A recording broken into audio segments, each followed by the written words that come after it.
The entire ballroom of the Grand Oak Hotel fell silent. 300 of the city's elite turned their eyes toward the head table. Mark Sterling, a man who prided himself on his image, stood with a microphone in one hand and a glass of champagne in the other, a cruel smirk plastered on his face. Beside him sat his wife, Elena, her head bowed, her face burning with shame as laughter rippled through the crowd. "Let's be honest," Mark's voice boomed over the speakers. "Elena didn't marry me for my looks, and looking at her dress tonight, I certainly didn't marry her for her fashion sense. I married her because she had nowhere else to go." The crowd roared with laughter. Mark felt invincible. He thought he was the king of the world, mocking the woman who had stood by him for 5 years. But he didn't check the guest list. He didn't know that the helicopter landing on the roof at that very moment carried a man who could buy and sell Mark Sterling 10 times over. The king was about to meet the emperor, and Elena was about to stop bowing her head. The morning of their 5th anniversary did not begin with flowers. It did not begin with breakfast in bed or a soft kiss, or even a simple happy anniversary. It began with a criticism. "Elena?" Mark's voice echoed from the master bedroom, sharp and impatient. "Where is my navy tie, the silk one, not the cheap polyester trash you bought me last Christmas?" Elena sighed, placing her coffee cup down on the granite counter of the kitchen island. She wiped her hands on her apron, an old faded thing that had seen better days, and hurried up the winding staircase. The house was a sprawling mansion in the hills of Seattle, a testament to Mark's rising success as the regional VP of Chimera Tech. It was cold, modern, and devoid of warmth, much like their marriage. When she entered the bedroom, Mark Sterling was standing in front of the floor-to-ceiling mirror, adjusting his cufflinks. He was a handsome man, objectively. Tall, broad-shouldered, with a jawline that looked carved from granite, but his eyes were cold, always calculating. "It's on the rack, Mark," Elena said softly, walking over to the closet. "Right where I put it yesterday after the dry cleaners." She pulled the tie out and held it up. Mark snatched it from her hand without looking at her. "You look tired," he said, tying the knot with practiced precision. He didn't say it with concern. He said it like an accusation. "You know tonight is important. The board of directors will be there. Mayor Henderson is coming. I can't have you looking like this." He gestured vaguely at her. Elena looked down at herself. She was wearing comfortable leggings and an oversized sweater.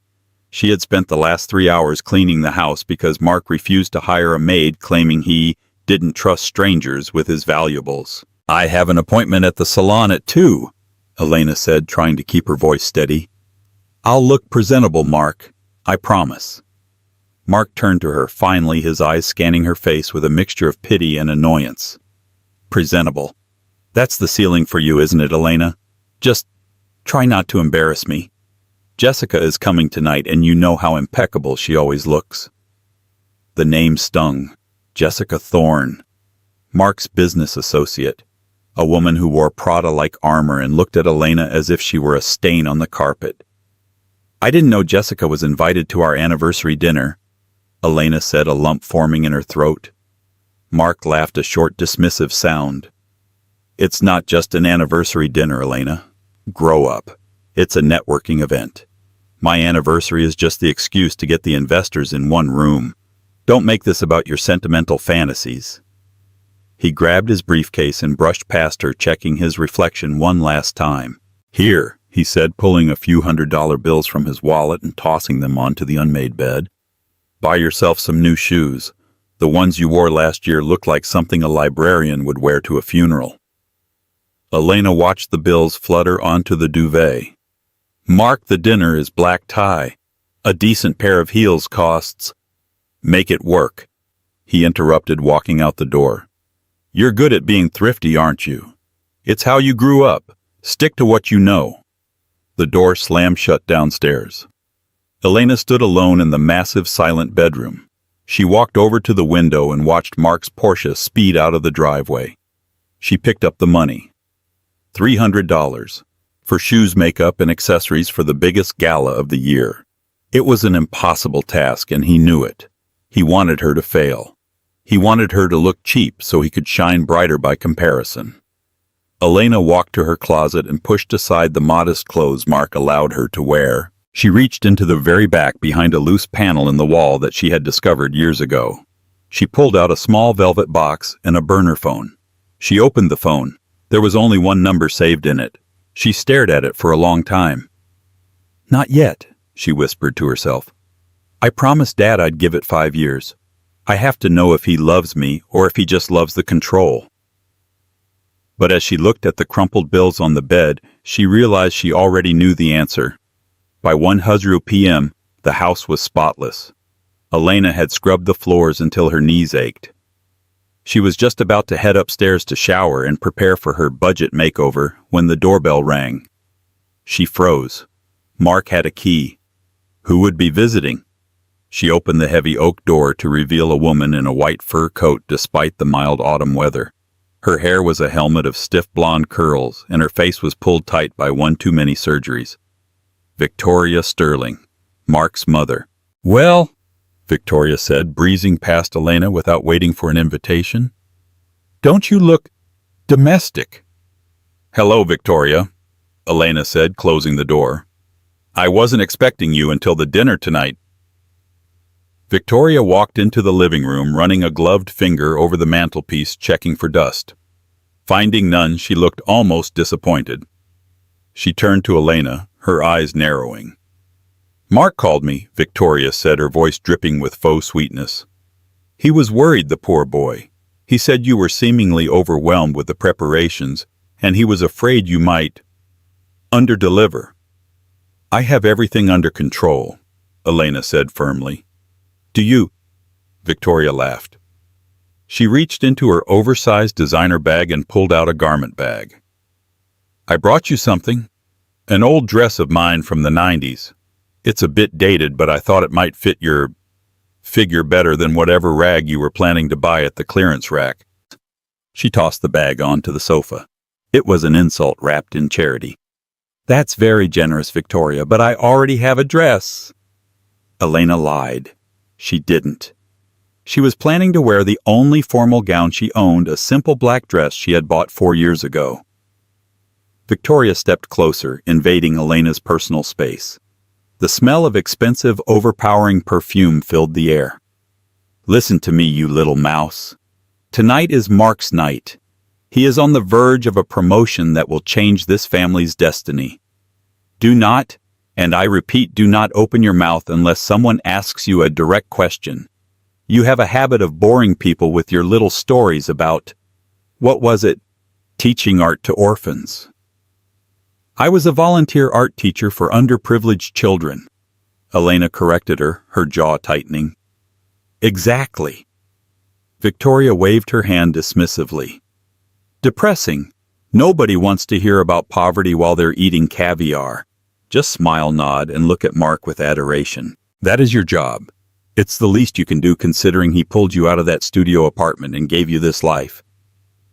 Elena felt a spark of anger deep in her chest. This life. A life of servitude, loneliness, and constant emotional battering. "I didn't marry Mark for his money," Elena said quietly. Victoria scoffed. "Oh, please.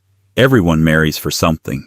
Mark married you because you were pretty in a helpless sort of way, and you were easy to mold. Don't pretend you didn't marry him for security. What were you? A nobody. No family, no connections, just a dead father and a mountain of student debt." Elena's hands curled into fists at her sides. "Don't speak about my father." Victoria's eyes flashed cold. "I'll speak however I want in my son's house. Now go get ready. And use plenty of concealer. You look like a ghost." Victoria sat down on the sofa, pulling out her phone, effectively dismissing Elena. Elena walked up the stairs, her heart pounding against her ribs. She went into the bathroom and turned on the shower, letting the steam fill the room. She looked at herself in the mirror. Victoria was right about one thing: she looked like a ghost. The vibrant, passionate art student she had been 5 years ago was gone. Mark had chipped away at her piece by piece until only this shell remained. She thought about the burner phone again. 5 years, her father had said in his will. Live as a commoner for 5 years. Find a man who loves Elena, not the heiress. If you find him, you keep your freedom. If you don't, you take your place at the head of the table. Tonight was exactly 5 years to the day. Elena turned off the water. She didn't cry. She was done crying. She reached for her makeup kit. She didn't use the money Mark gave her. Instead, she reached into her jewelry box and pulled out a pair of earrings. They looked like simple glass costume jewelry to the untrained eye. Mark had told her to throw them away years ago. But they weren't glass. They were flawless 4-carat diamonds cut by the finest jeweler in Vienna. A gift from her uncle Silas for her 18th birthday. She put them on. They caught the light sparkling with a fire that matched the new look in her eyes. "Game on, Mark," she whispered. The ride to the Grand Oak Hotel was silent. Mark drove the Porsche aggressively, weaving through traffic while Elena stared out the window. She was wearing the simple black dress, but she had altered the neckline herself an hour ago, plunging it slightly deeper, making it look more elegant, more daring. With the diamond earrings and her hair swept up in a severe chic chignon, she looked regal. But Mark hadn't even looked at her. He was too busy on a Bluetooth call with Jessica. "Yes, I secured the private booth for the after-party," Mark was saying, laughing charmlessly. "Don't worry, Jess. The contract is as good as signed. Once the CEO retires next month, that VP spot is mine. I'll be running the entire West Coast division." He paused, listening to something Jessica said on the other end. Mark glanced sideways at Elena, his lip curling. "She's here. Don't worry, I told her the rules. She won't get in the way." Elena stared straight ahead, her face a mask of calm. Inside, a bridge was burning. They arrived at the hotel. Valets in red vests rushed to open the doors. Camera flashes popped as they stepped onto the red carpet. This was a high-profile event, the Sterling Anniversary Gala, funded by the company as a PR stunt. "Smile," Mark hissed through his teeth, grabbing Elena's arm. His grip was tight, bordering on painful. "And stand up straight." Elena smiled. But it wasn't the submissive smile he was used to. It was a cold, sharp smile. She pulled her arm from his grip gently but firmly and walked beside him, not behind him. They entered the ballroom. It was a sea of tuxedos and designer gowns. Crystal chandeliers the size of small cars hung from the ceiling. A string quartet played Mozart in the corner. "Mark," a booming voice called out. It was Gary Reynolds, one of Mark's sycophantic colleagues. He walked over, a champagne flute in hand, eyeing Elena up and down. "Happy anniversary, you two." 5 years, huh? That's a lifetime in this town," Gary joked. He looked at Elena. "And Elena, you look nice. Very simple.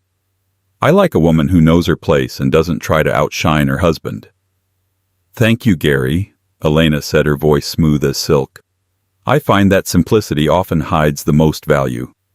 Unlike some things that are just loud and empty." Gary blinked, confused. Mark stiffened. "She's joking," Mark said quickly, shooting a glare at Elena. "Elena has a weird sense of humor. Go find our table, honey. The adults need to talk business."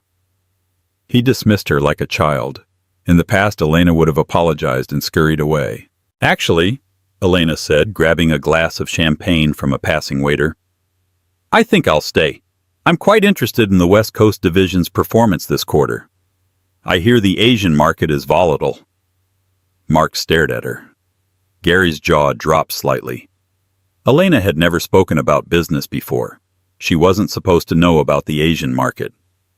"I read the Financial Times," Elena said with a shrug, sipping her drink. "And I noticed that Chimera Tech's stock took a dip yesterday.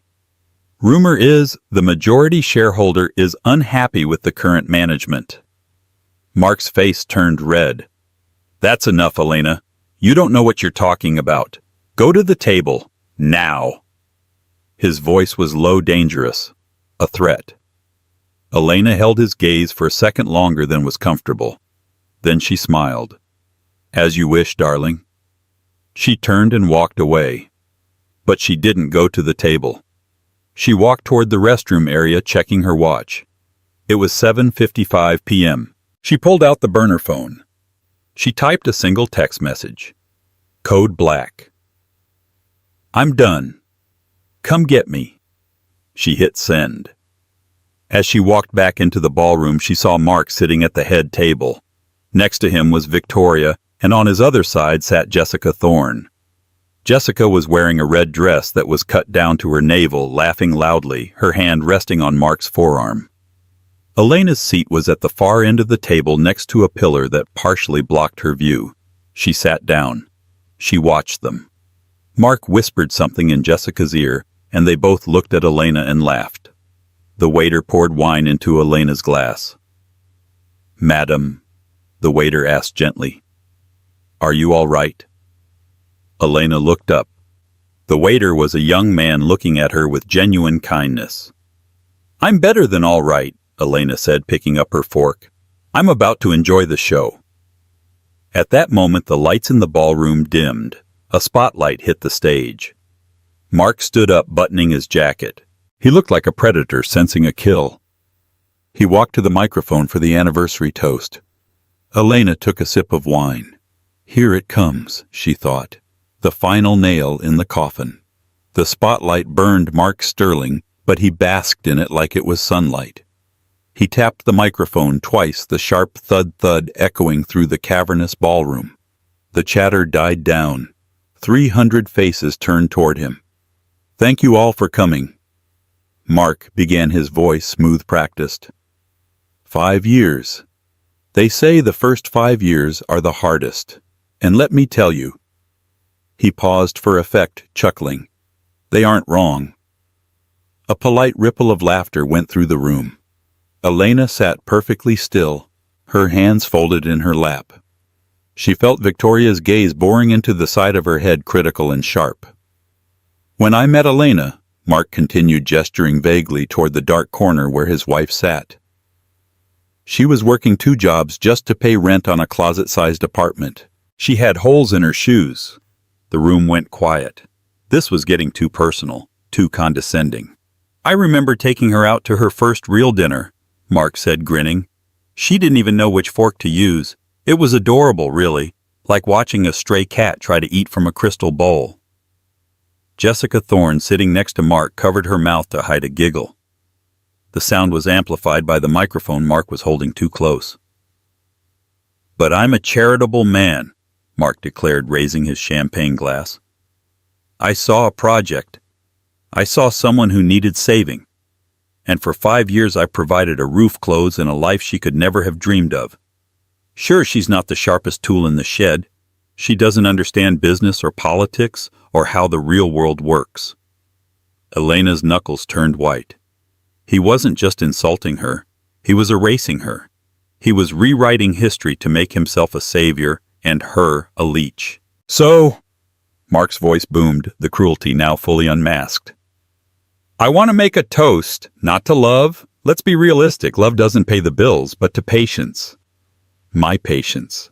For putting up with a wife who is better suited for a library than a boardroom. To Elena. For trying her best, however mediocre that might be. To Mark," Jessica shouted, raising her glass. "To Mark," Victoria echoed. About half the room raised their glasses, mostly Mark's employees who were too afraid not to. The other half sat in uncomfortable silence. They sensed something was wrong. Mark had gone too far. Mark drank deeply, looking satisfied. He lowered the mic, leaning in to whisper to Jessica. "How has that put her in her place?" "Perfect," Jessica purred. "Now she knows who really owns the throne." Mark turned to look at Elena, expecting to see tears, expecting to see her run out of the room in shame. But Elena wasn't crying. She was checking her watch. 3, 2, 1. She counted softly. The heavy double doors at the back of the ballroom didn't just open. They were thrown wide with a force that rattled the hinges. The sound of heavy boots on marble echoed like gunshots. The string quartet stopped playing abruptly. Every head in the room turned. Entering the room were 6 men. They were massive, dressed not in tuxedos but in tactical black suits with earpieces. They moved with the precision of a military unit fanning out to secure the perimeter of the room.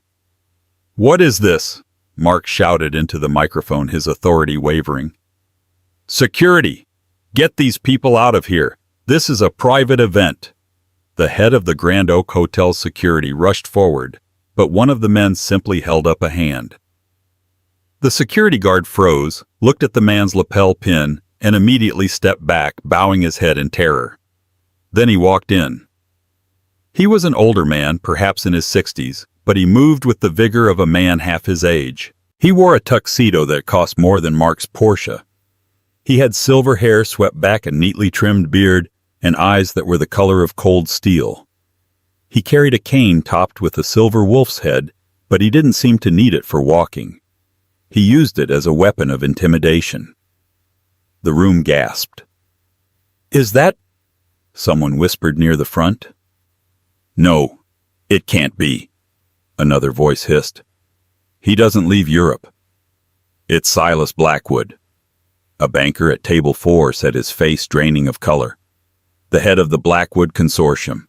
He owns everything." Mark squinted. He knew the name Blackwood. Everyone in business knew the name. The Blackwood Consortium was a global shadow empire shipping tech, pharmaceuticals, real estate. They ate companies like Chimera Tech for breakfast. But why was Silas Blackwood here? Mark, ever the opportunist, straightened his tie.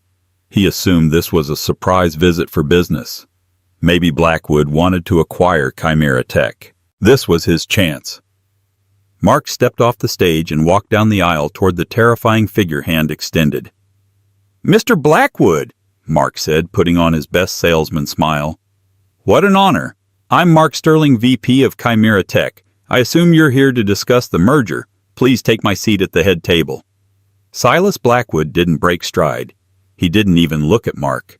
He walked straight through him, his shoulder checking Mark so hard that Mark stumbled and nearly fell into a waiter.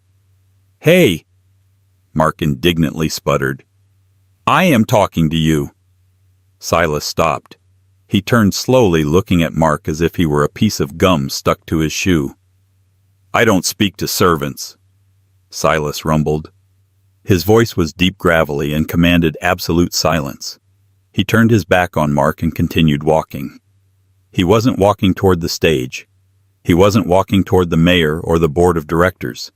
He was walking toward the dark corner near the kitchen, toward the pillar, toward Elena. Mark watched in confusion. "What is he doing?" "That's just my wife." Elena stood up. She smoothed her dress. Silas Blackwood, the man who made prime ministers nervous, stopped in front of Elena. He dropped his cane. It clattered to the floor. He opened his arms. "Little wolf," Silas said, his voice cracking with emotion. "The exile is over." Elena stepped forward and embraced the billionaire. "Hello, Uncle Silas." The silence in the room was absolute.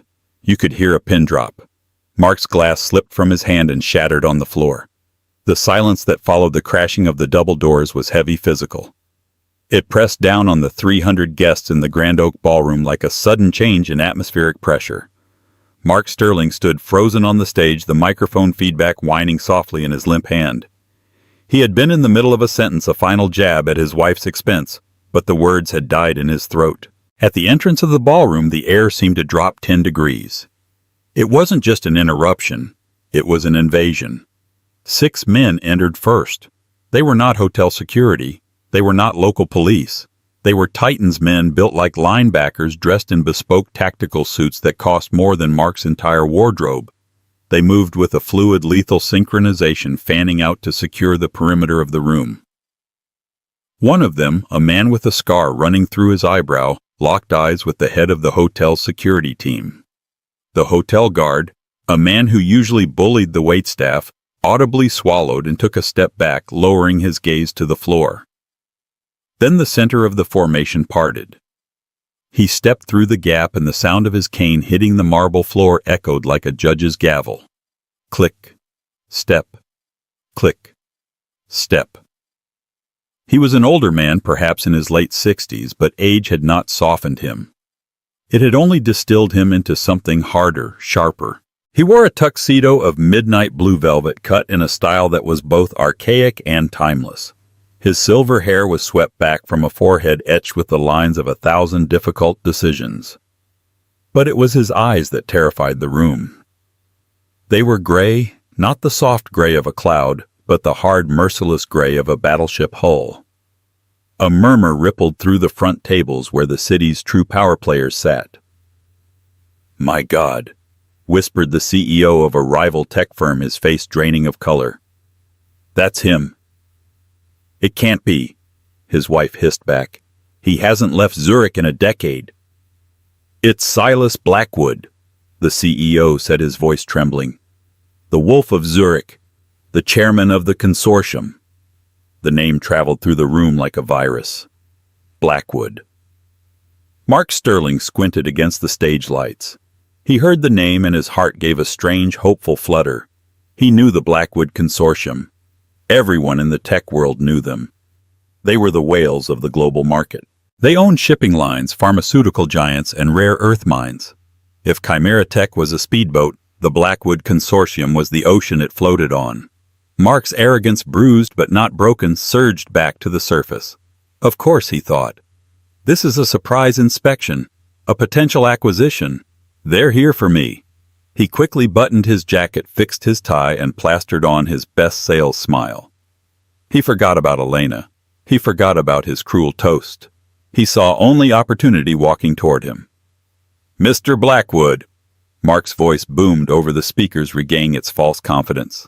"What an incredible surprise. I'm Mark Sterling, the vice president of Chimera Tech. Please come to the head table. We can make room."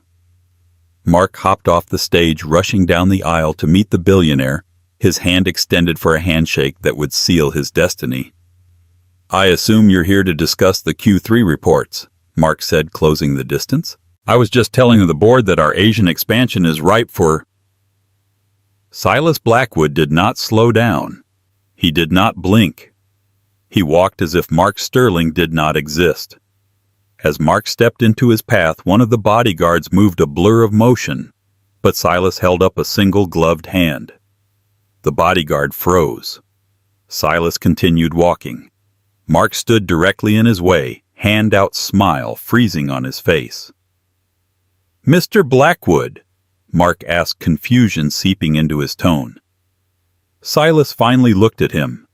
The gaze was physical. It felt like being scanned by a predator deciding which bone to break first. "Move," Silas rumbled. His voice was deep, a tectonic grind of gravel and authority. Excuse me," Mark stammered. "I'm the host. I'm the VP of—" Silas didn't stop. He simply walked through the space Mark was occupying. He shoulder-checked Mark with a shocking amount of force for a man of his age. Mark spun around, stumbling, his champagne glass flying from his hand and shattering on the floor. "Hey!" Mark shouted, his ego flaring up. "You can't just shove me. I am talking to you. Who do you think you are?" Silas stopped. He turned slowly, pivoting on his silver-headed cane. The entire room held its breath. "I don't speak to servants," Silas said. The words were quiet, but they carried to the back of the room. "Servants!" Mark laughed, a high-pitched, hysterical sound. "I make 6 figures. I drive a Porsche. I am not a servant." "You serve your own ego," Silas said, his eyes boring into Mark's soul. "And you serve a master you do not even know you have. But you are right about one thing, Mr. Sterling. You are not a servant. Servants have dignity. You are a parasite."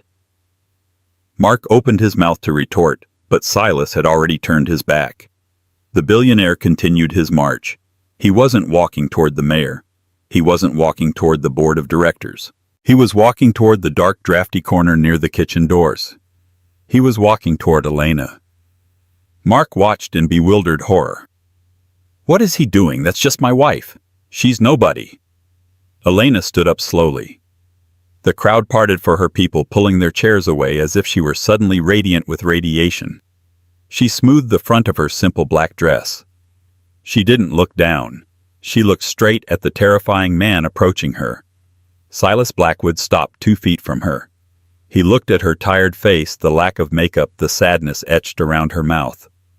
Then his eyes drifted to her ears. He saw the diamond earrings, the only thing of value she had left. The hard lines of his face fractured. The Wolf of Zurich, the man who toppled governments with a phone call, looked like he was about to weep. He let his cane drop. It clattered loudly onto the marble. He didn't care. He opened his arms wide. "Little wolf," he whispered, his voice cracking with emotion. "The exile is over." Elena stepped forward and collapsed into his embrace. She buried her face in his velvet lapel, inhaling the scent of sandalwood and pipe tobacco, the scent of her childhood. "Hello, Uncle Silas," she sobbed. A collective gasp sucked the air out of the room. It sounded like a physical blow. "Uncle!" Victoria Sterling shrieked from the head table, her face pale beneath her layers of foundation. "That's impossible. Her father was a painter, a nobody."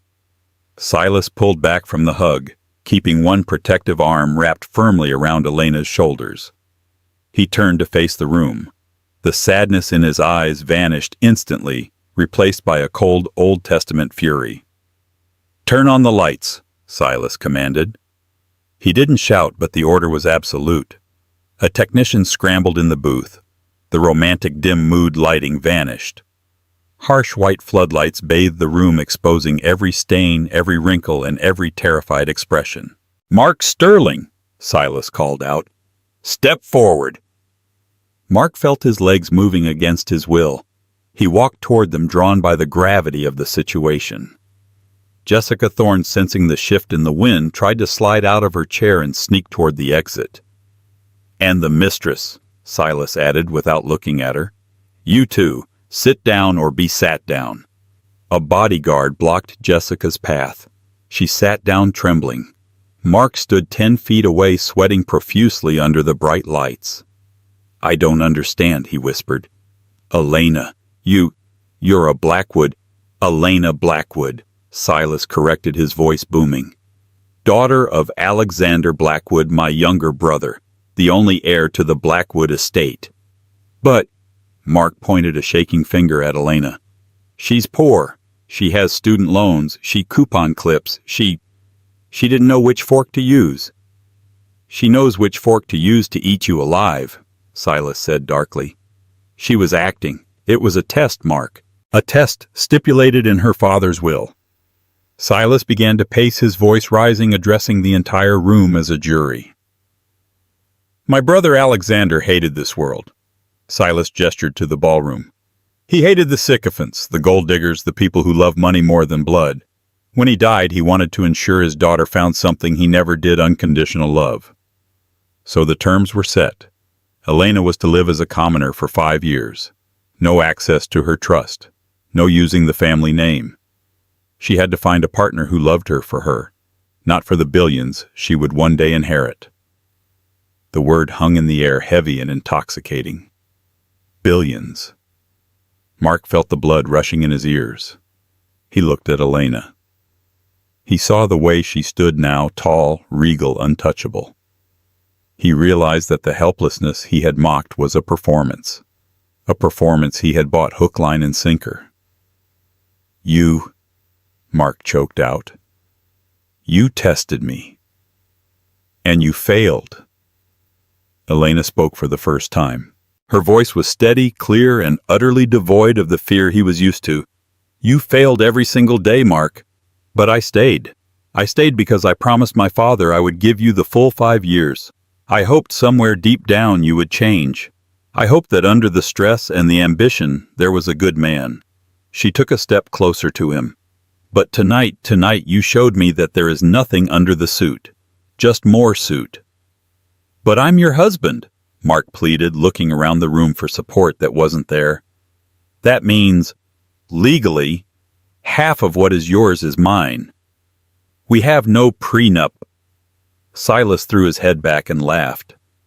It was a terrifying barking sound. "Oh, you poor stupid boy," Silas said, wiping a tear from his eye. "You think we didn't account for that the inheritance is held in a trust in the Cayman Islands. It is not marital property. You get nothing. However," Silas reached into the inside pocket of his tuxedo. He pulled out a thick, stapled document and tossed it onto the table in front of Mark. It landed with a heavy thud. I do believe in fair exchange, Silas said. You gave my niece 5 years of hell. I intend to return the favor. Mark looked down at the document. What is this? Read the header, Silas commanded. Mark's eyes scanned the page. Chimera Tech, shareholder acquisition, majority stake transfer. He looked up, his face gray. You bought the company? At 9:00 a.m. this morning. Silas nodded. I bought the controlling interest. I paid 20% over market value just to ensure the board wouldn't ask questions. They signed the papers an hour ago. Silas turned to the board of directors table. Isn't that right, gentlemen? The chairman of the board, a man Mark had spent years sucking up to, nodded vigorously, raising his glass to Silas. Welcome aboard, Mr. Blackwood. Mark felt the floor tilting. You own Chimera Tech. I own the company, Silas said, stepping closer, looming over Mark. Which means I own the building. I own the servers. I own the intellectual property. And most importantly, Silas plucked the champagne flute from Mark's trembling hand and handed it to a waiter. I own your employment contract. Silas turned to the crowd. As the new majority owner, I am making my first executive decision. Mark Sterling is hereby terminated for gross misconduct, public indecency, and general incompetence. You can't do that, Mark shrieked, lurching forward. I have a contract. I have rights. I'm the VP. You are trespassing, Silas said coldly. He snapped his fingers. 2 of the massive bodyguards stepped forward. They didn't ask Mark to leave. One grabbed Mark by the back of his collar and the other grabbed his belt. They hoisted him onto his toes. No, get off me! Mark kicked and flailed. Elena, tell them to stop. I'm your husband.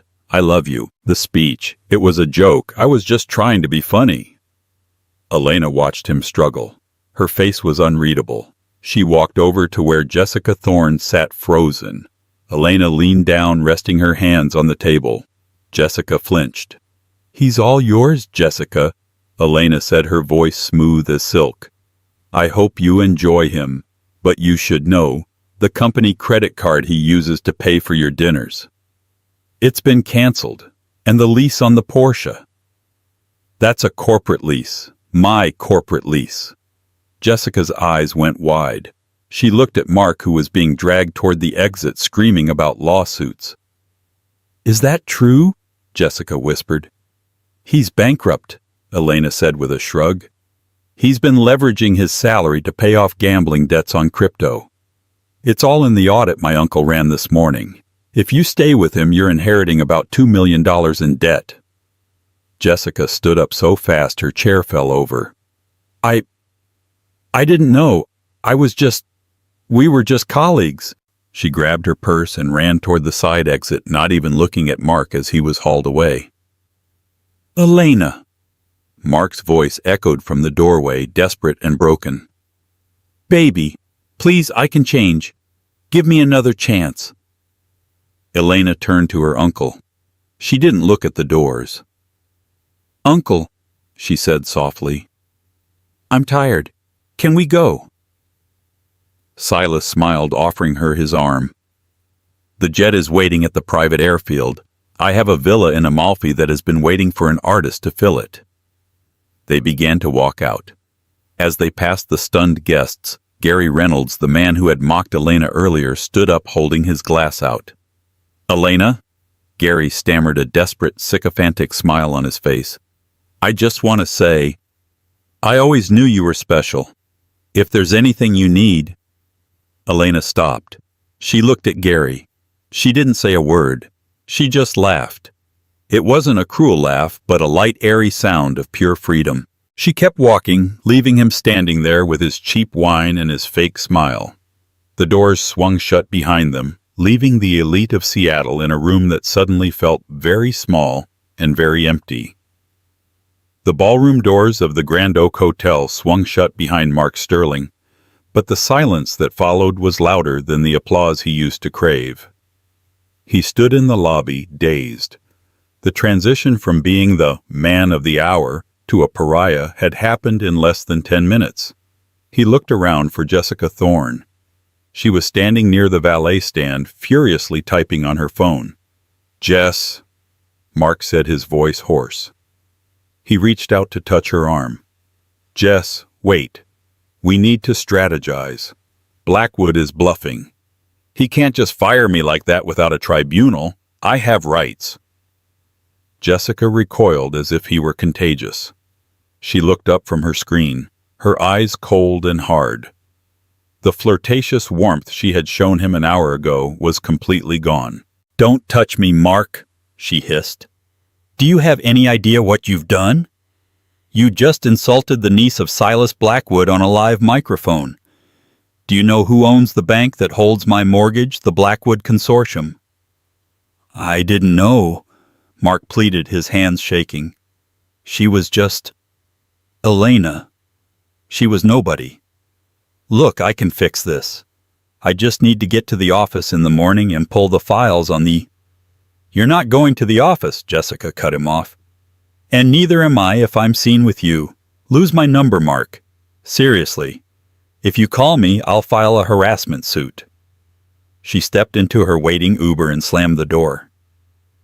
Mark watched the taillights fade into the rainy Seattle night. He turned to the valet. "My car, the Porsche. Bring it around." The valet, a young man named Kevin, who Mark had tipped poorly for 2 years, looked down at a clipboard. He didn't move. "I'm sorry, Mr. Sterling," Kevin said, his face impassive. "We received a call from the leasing agency attached to Chimera Tech corporate accounts. A tow truck just left with the vehicle about 5 minutes ago. Repossession order." Mark felt the blood drain from his face. "Repossession? That's my car. I paid for the upgrades." "The lease is in the company name, sir," Kevin said finally, allowing a small, satisfied smirk to touch his lips. "And since you are no longer an authorized driver, well, you understand. Can I call you a taxi? It's raining quite hard." Mark Sterling, the man who had mocked his wife for wearing old shoes, had to walk 4 blocks in the pouring rain to find an ATM that would accept his personal debit card, only to find his account frozen due to suspicious activity investigation, triggered by the corporate audit Silas had ordered. He slept that night on a bench in the bus station, shivering in his $3,000 tuxedo. The Downfall, Day 3. The unraveling of Mark's life was not instant. It was a slow, agonizing suffocation. 3 days after the gala, Mark tried to enter the Chimera Tech headquarters.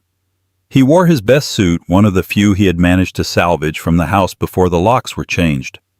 He marched up to the front desk, ready to demand a meeting with HR.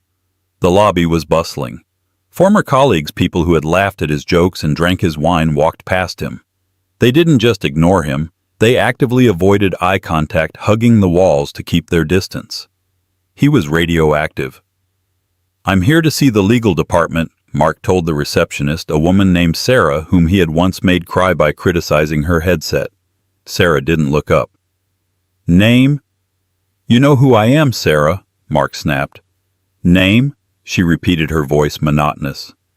"Mark Sterling, Vice President." "Former Vice President," she corrected, typing slowly. "I'm sorry, Mr. Sterling. Your clearance has been revoked. Security has been notified. You have a box of personal effects waiting at the loading dock." "The loading dock!" Mark's voice rose to a shout. "I am not a delivery driver. I built this department." 2 large security guards appeared behind him. One of them was the head of security, a man Mark had threatened to fire last month for taking a sick day.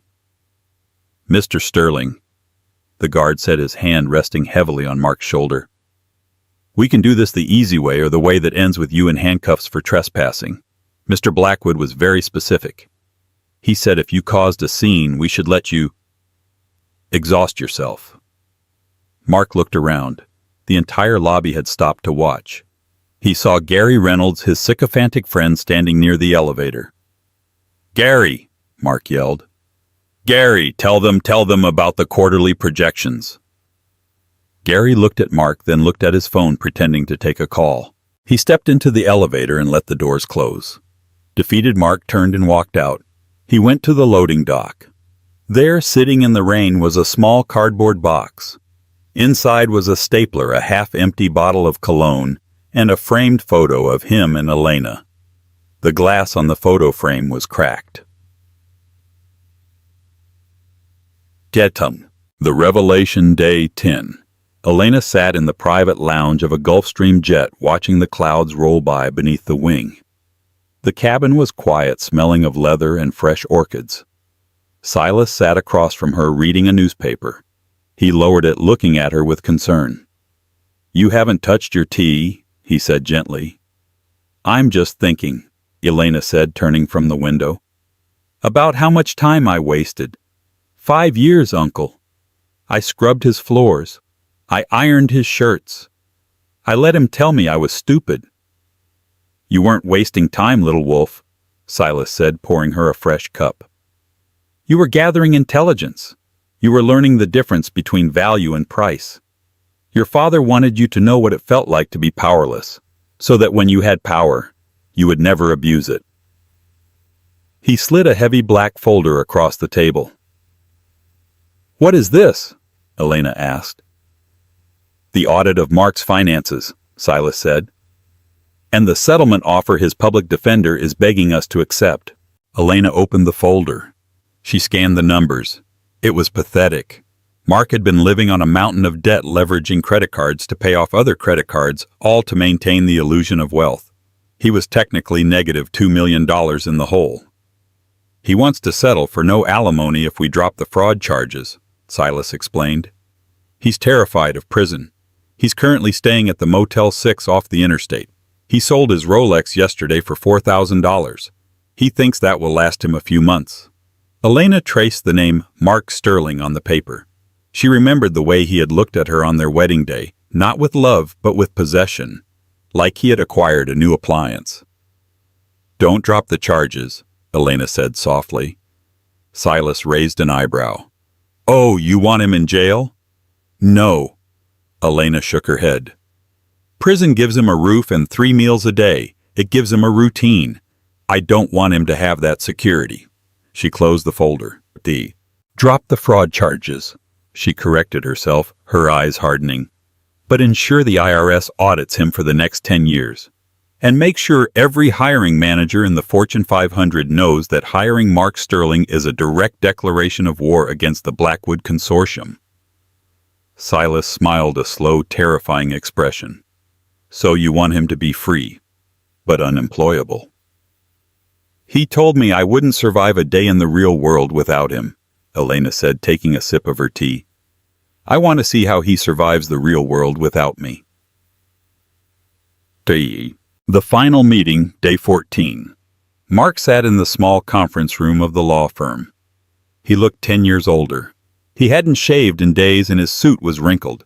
He kept tapping his foot nervously. The door opened. Mark stood up, straightening his tie, instinctively trying to summon his old arrogance.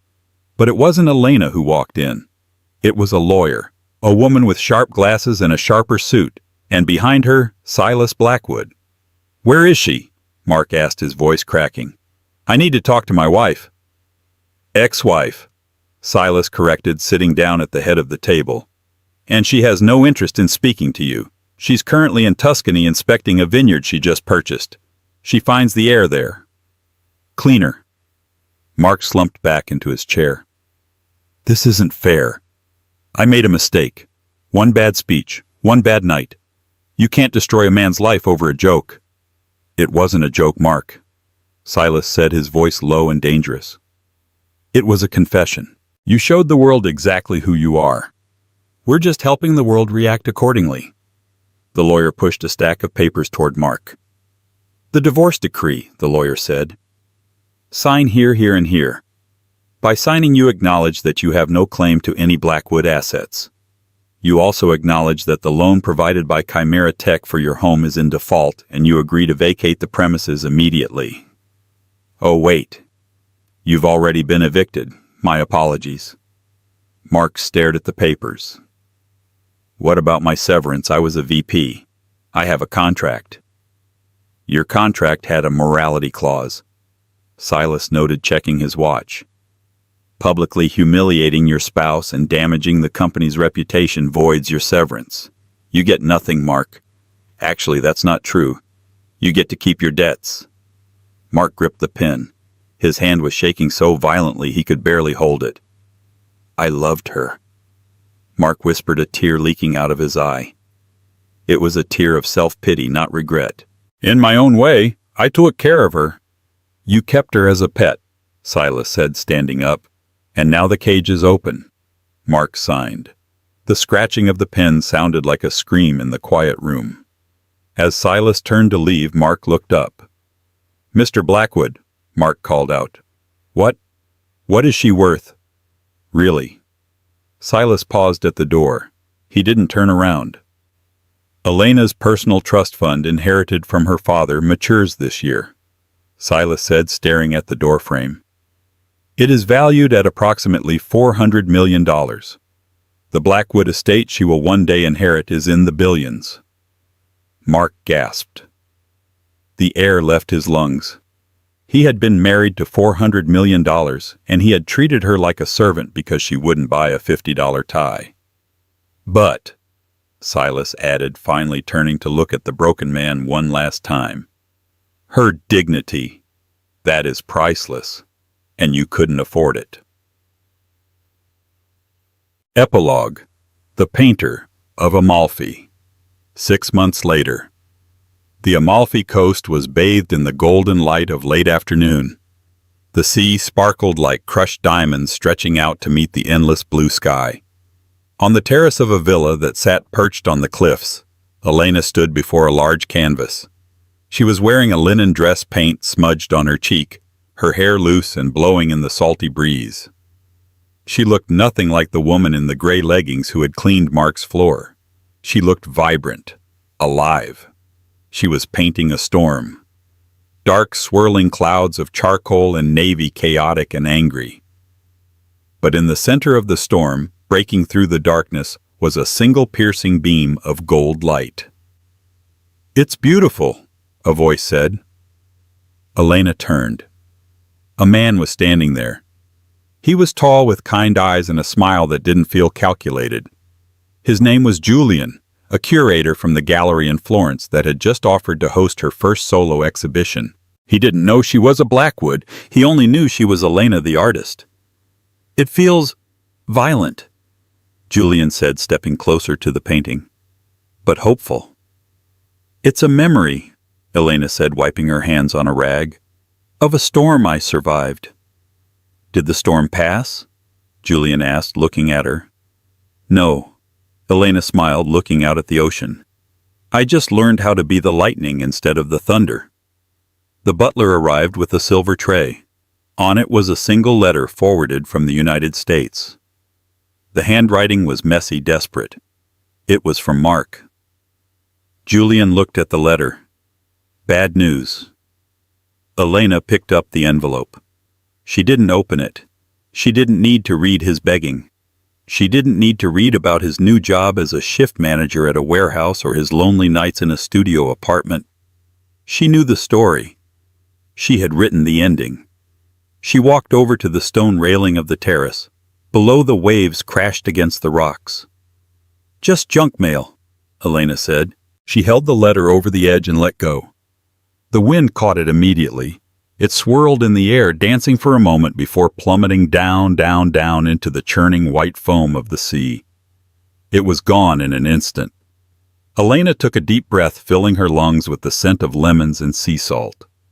She turned back to Julian and her painting. Now, Elena said, picking up her brush, shall we discuss the gallery opening? I have an idea for the centerpiece. She dipped her brush into the gold paint. The past was at the bottom of the ocean. The future was bright, and for the first time in her life the canvas belonged entirely to her. And that is the story of how Mark Sterling learned the most expensive lesson of his life. Never mistake silence for weakness, and never judge a book by its cover, especially when that book owns the library. Elena proved that true worth isn't about the clothes you wear or the car you drive, but the dignity you carry within you. What did you think of Mark's punishment? Did he deserve to lose everything? Or was it too harsh? Let me know your thoughts in the comments below. If you enjoyed this story of justice and karma, please hit the like button. Share this video with your friends and don't forget to subscribe and ring the bell so you never miss a new story. Thanks for watching and see you in the next video.